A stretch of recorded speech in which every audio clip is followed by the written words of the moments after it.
Bonjour à tous, bienvenue sur la chaîne Upblend Tech. Cette chaîne va être dédiée à la tech essentiellement, hein, donc tout ce qui est ordinateur, smartphone, des petits logiciels, des petits tutos, des dépannages sur du matériel aussi. Je pense que je pourrais mettre en ligne certaines choses qui pourraient intéresser du monde.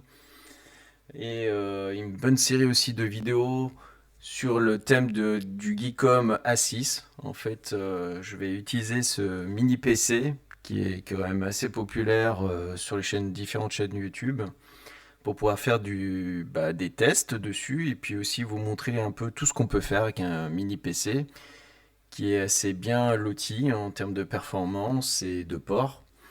Donc je vais vraiment l'utiliser pour faire beaucoup de choses avec. Ça va être un bon outil pour pouvoir faire des petits tutos, des petits tests dessus.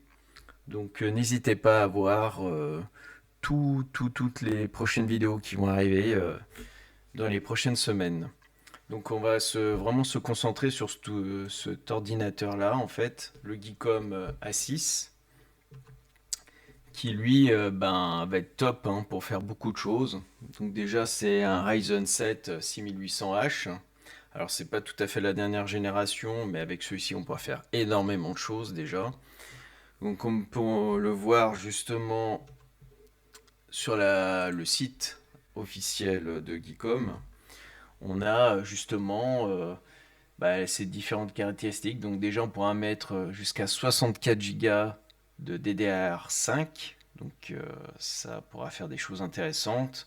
On pourra mettre aussi un disque dur de 2 Tera à l'intérieur. Il est équipé aussi d'un port Ethernet de 2,5 gigabits, ce qui sera largement suffisant, en tout cas pour la majorité du commun des gens. Et il est déjà équipé du Windows 11 Pro. Et ça, c'est super important d'avoir déjà le Windows 11 Pro. Ça vous évitera de vous prendre la tête avec les comptes Windows, même si il y a des petites astuces pour pouvoir activer un compte local, même sur les PC Windows 11 Home. Mais là, en tout cas, ça vous évitera quand même cette partie galère avec les lignes de commande. Et en plus, il est garanti 3 ans comme ordinateur, donc ce qui est pas rien.